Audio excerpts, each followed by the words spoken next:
Good morning.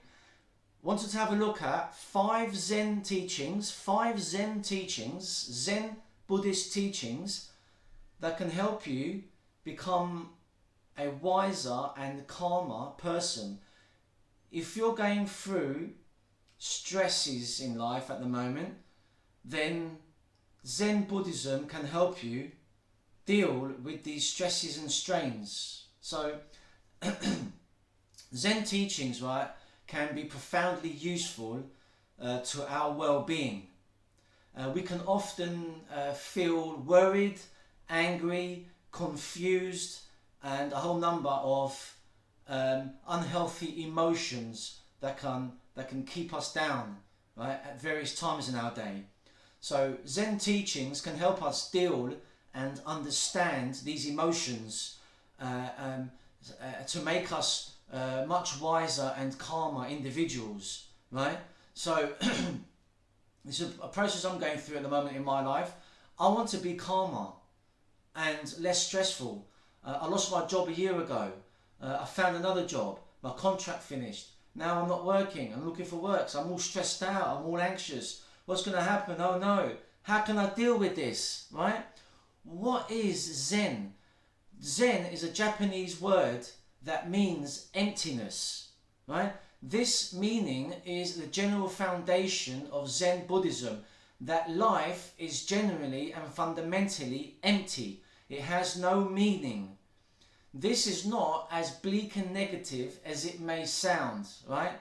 Instead, Zen Buddhism uses this premise to formulate a number of teachings to do with introspection, understanding, self-control and compassion towards others. It is more of an activity rather than a belief system. And if we practice it, then we will be better off as a result. Two major aspects of Zen teachings is the idea of being awake and aware of our lives, right, and the realistic facets of them, and the importance of undertaking meditation, right. These two things are integral to Zen teachings, and we'll look into that now in this video. These teachings and ideas of Zen Buddhism can help to alleviate the anxieties, right, and pains that are inevitable, in our existence. Often we tend to overthink everything, right? I tend to overthink everything, which only aggravates, right, the issues that we're dealing with, So through self-reflection and introspection, it is possible to recognize the simplicity, right, of our issues. Moreover, we acquire the tools that can help us to become wiser and calmer and more at peace with these inevitabilities in our lives, right? So number one is living in the present moment, right? It's probably the most fundamental and crucial teaching of Zen Buddhism, apart from the more obvious act of like meditation. Living in the present is being aware of the present moment. Concerns about the past and the future are irrelevant to us.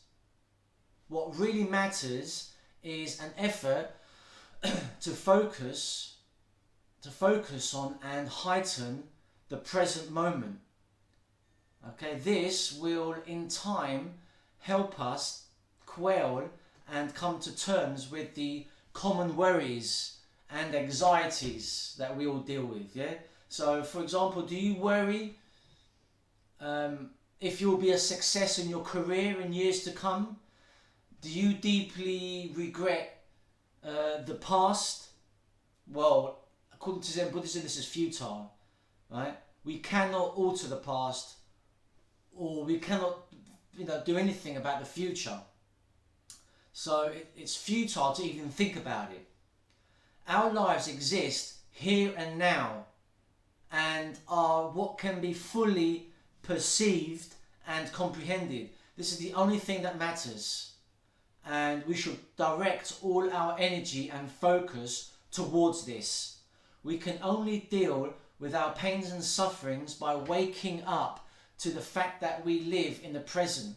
We are able to tackle our current issues because they exist with us at this current time, at this current moment. They are not in some unreachable time zone. Consequently, it makes sense to concentrate on the present moment.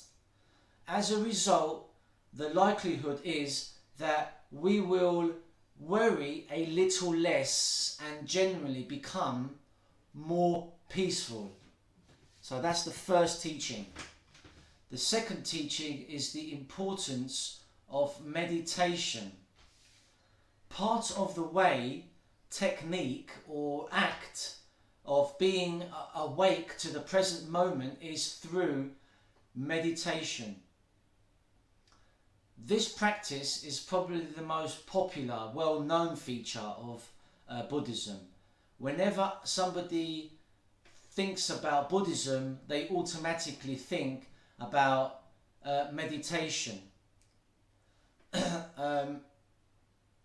It is something that we can all practice, whether you're a Christian, whether you're Buddhist, whatever your religious ideology is, right?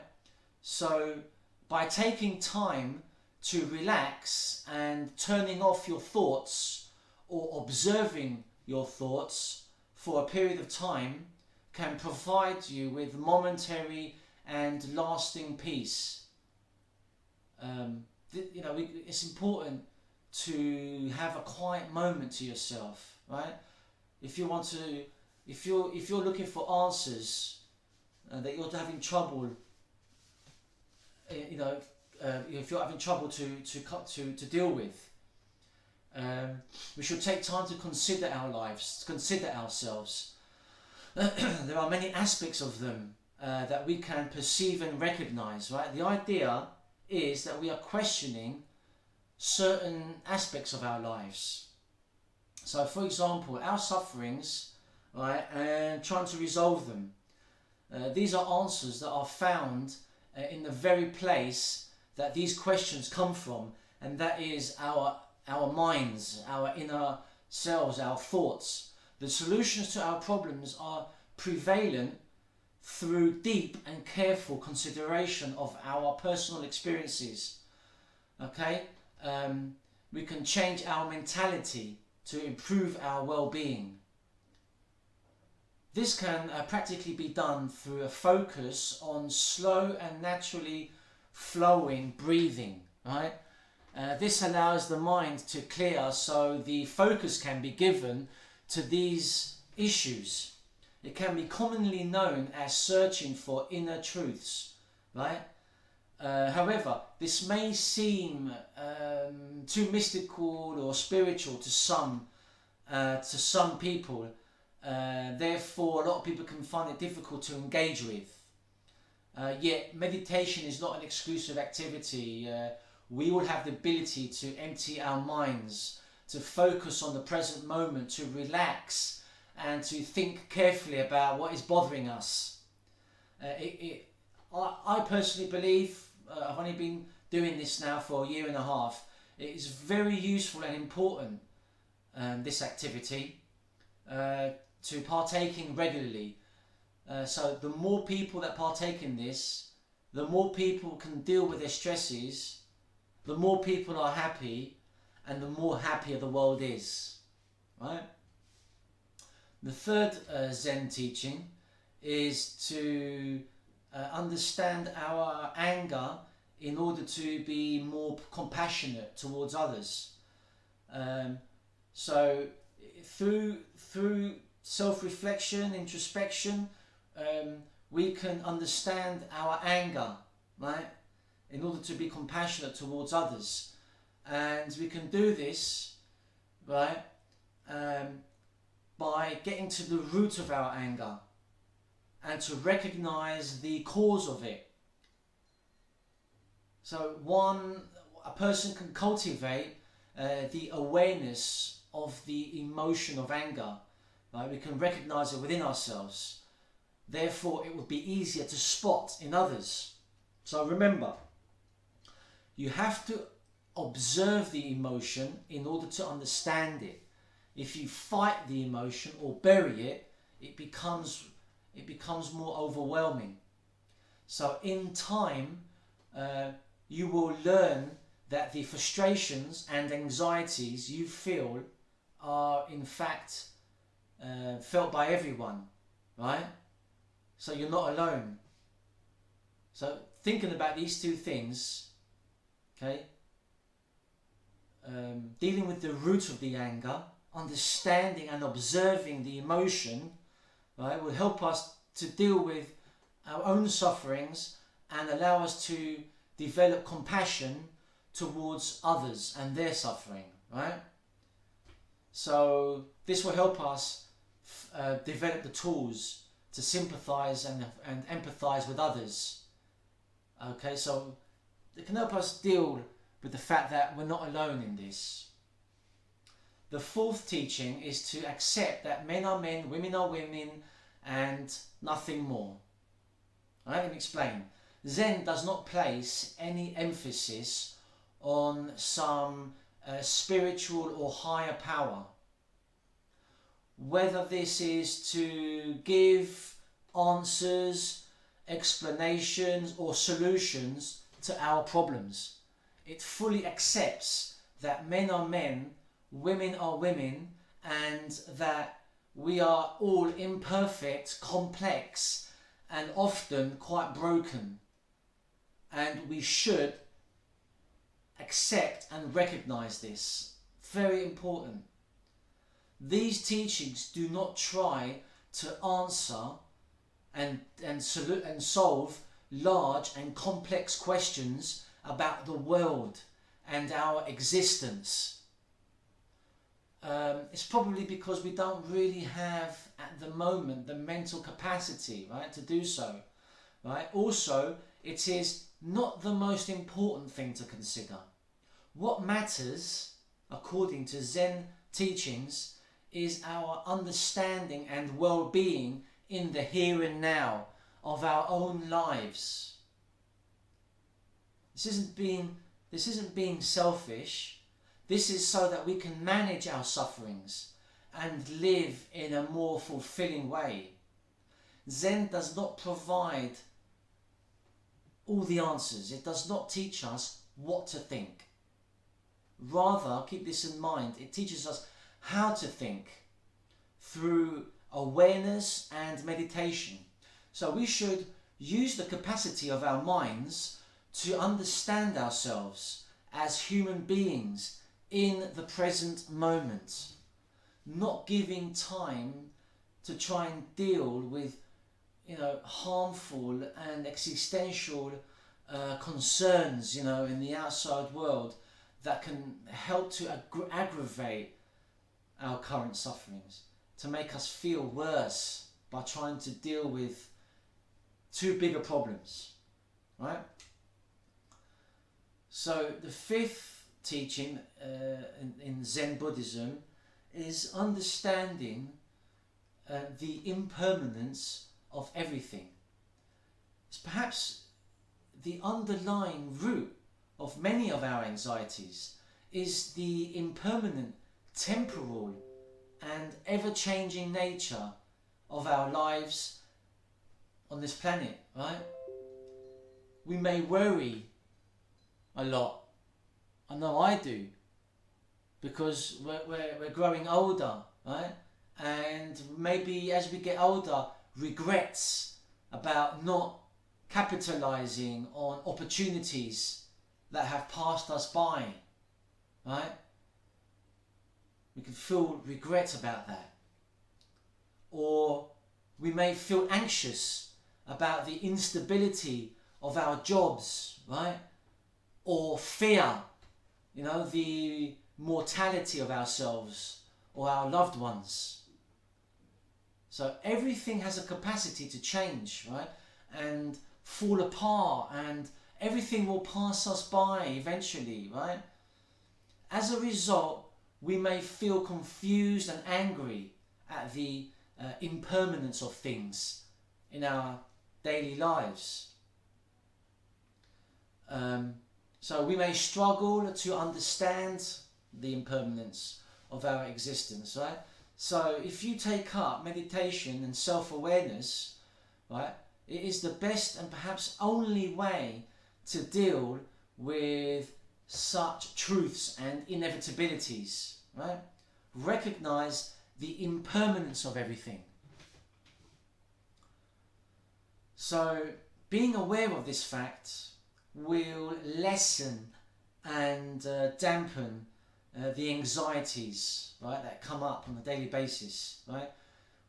We may be able to make the most of the present moment rather than worrying about the fleeting facets of our existence. This allows us to live fuller, richer, and more content lives as a result. So we should explore these Zen teachings, right? Number one, living in the present moment. Number two, taking up daily meditation. Number three is accepting that we're not perfect. Men are men, women are women, we all have our mistakes, and that we can deal with them and learn from them. The fourth one is understanding and dealing with our own personal anger, so that we can understand that other people are also angry, and that we can develop compassion and empathy towards others. And the fifth teaching is understanding and accepting the impermanence of everything, right? So even if you're not inclined to take guidance from Buddhism, right, or Eastern philosophy as a whole, these Zen teachings could provide highly fruitful ways, right, of being happier with ourselves and our surroundings. These teachings are not living by a religious sect or adhering to a belief system. It is simply partaking, right, in an act of reflection and introspection in an attempt to deal with and quell our anxieties and sufferings. In turn, we can feel connection to the present moment and to those around us. So it may provide a valuable and pragmatic ways to take some time to clear your head and to simply think about what is bothering you. As a result, the issues that are causing you pain may begin to seem a little less frightening and a little more manageable than they did before. So hopefully this video can inspire you to take up daily meditation so that you can be happier. So I hope that I've provided you with a little bit of value, even if it's just a little bit. And if I have, I would really appreciate it if you could help my growing channel, as I've only just started. If you could maybe give me a thumbs up or a comment, maybe a comment to give me some advice on how I can improve things, how I can increase the value that I'm giving you, and maybe even subscribe to my channel. I would very much appreciate it. So thanks very much. Have a good day, afternoon, evening, wherever you may be, and I'll see you in the next video. Good luck and happy meditating.